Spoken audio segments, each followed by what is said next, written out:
धूप तेज थी, जैसे सूरज ने सारे शहर से दुश्मनी ले रखी हो। सड़क पर ट्रैफिक मामूल से कुछ ज्यादा ही था, लेकिन सबकी निगाहें एक ही जगह पर थीं। शहर के सबसे बड़े माल के सामने खड़ी एक चमचमाती गाड़ी, और इसके साथ एक आदमी खड़ा था जो साधारण सा कपड़ा पहने, पसीने से तरबतर किसी अनजान बोझ के नीचे दबा सा लग रहा था। यह वही व्यक्ति था, जाहिद खान, जिसे पूरा शहर जानता था। करोड़पति बिजनेसमैन, फैक्ट्रियों का मालिक, अखबारों की सुर्खी, खइयों में रहने वाला। मगर आज इसका सर झुका हुआ था और चेहरे पर एक खामोशी की चादर थी। लोग हैरत से देख रहे थे। कुछ ने मोबाइल निकालकर वीडियो बनानी शुरू की। कुछ ने करीब जाकर पूछा, खान साहब खैरियत तो है? जाहिद ने सिर्फ इतना कहा, आज मुझे एहसास हुआ कि असल दौलत क्या होती है।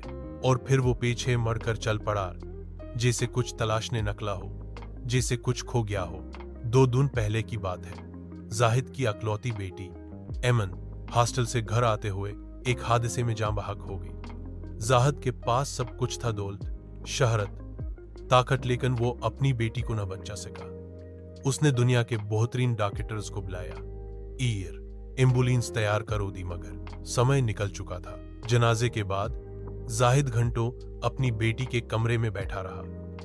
दीवारों पर लगे उसके पोस्टर, किताबें, खिलौनों की शेल्फ, सब कुछ जैसे किसी और दुनिया की चीजें लगने लगी। उसने बेटी की डायरी खोल ये, जिसमें एक सफ़े पर लिखा था, अबू बहुत मसरूफ रहते हैं, इन्हीं मेरे स्कूल की पेंटिंग्स कभी दिखाने का मौका नहीं मिला। मैंने आज पहला इनाम जीता, मगर वो मीटिंग में थे।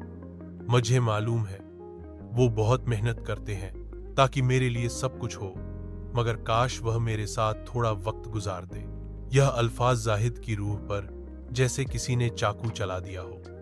वह करोड़पति था, मगर अपनी बेटी के साथ एक दिन की खुशी न खरीद सका।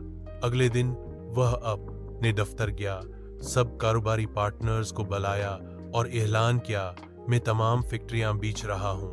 अब मेरा वक्त इन बच्चों के लिए होगा जिनके माँ बाप इन्हीं वक्त नहीं दे सकते। मैं एक अदारा बनाऊंगा जहां बच्चे अपनी बात तुम कह सकें, सीख सकें, और वह सब पाएं जो मेरी बेटी को न मिल सका। लोग सुनकर हैरान रह गए।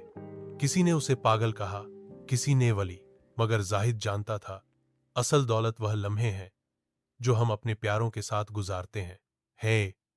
आज जब वो सड़क पर सर झुकाए खड़ा था, तो वो शर्मिंदा नहीं था, बस एक बाप था जो बहुत कुछ खोकर असल सच्चाई पा चुका था।